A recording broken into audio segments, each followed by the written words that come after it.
Here's an interesting one for you. This is Brian Pulido's Lady Demon, sculpted by Claiborne Moore, and it comes with a Chaos Crest Stand. Everybody needs a Chaos Crest Stand. And I don't really know much about Lady Demon. I know Lady Death because she was one of the most famous bad girls of the mid-90s. This is from 1997. I was 14 when this came out.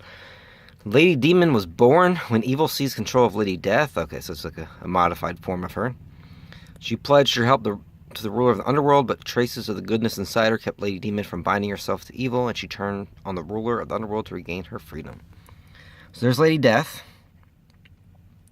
There's Purgatory, Evil Ernie, and Lady Demon. So, you know, if you collected comics in the mid-90s, I'm sure you're very familiar with Lady Death and Evil Ernie. I mean, they made a lot. They still make them, but those were, you know, for a 13, 14-year-old kid, those were cool. So I was 14 years old.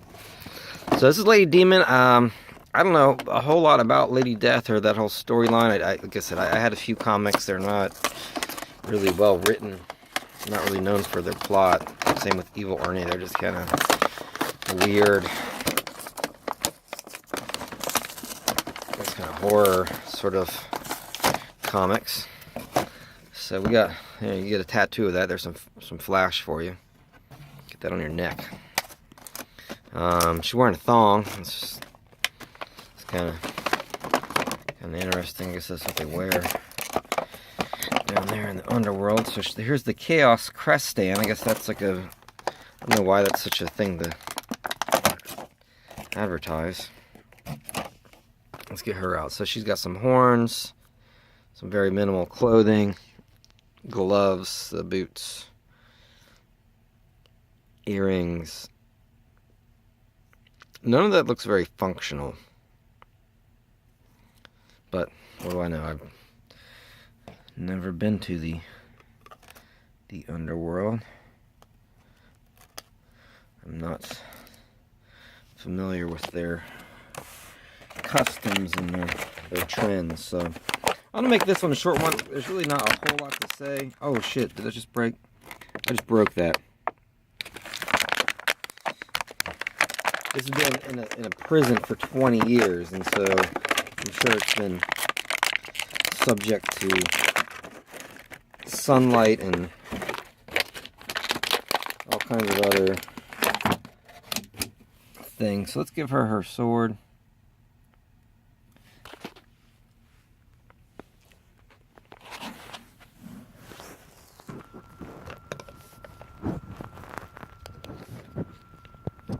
The way she's sculpted, I mean, it's really hard to get her to stand. She's wearing stilettos, and her proportions are all bizarre. I mean, Michelangelo did not sculpt this. This is not the perfect human form. I mean, her legs are twice as long as the entire upper portion of her body. The sword is not going in her hand. It's kind of cool though. I don't know if you see that little detail at the bottom. There's a skull there. The phone doesn't want to focus, but sword's kind of cool. It might be to scale for some other. Look, I'm really prying that in there, and it's just, I mean, it's kind of going in. That's a good way to break it. The scepter came off. It's an easy thing to super glue. That's not a big deal. That's actually kind of cool too. It's got the. Oh my god. The sword just broke. I just broke the sword again. This is a crappy, poorly made figure by Moore Action Collectibles. I mean, I can't even get this thing out of her hand. I mean, granted, this has been sitting there for 20 years, so it's subject to. Okay. So there's the handle that broke off. Trying to get that out.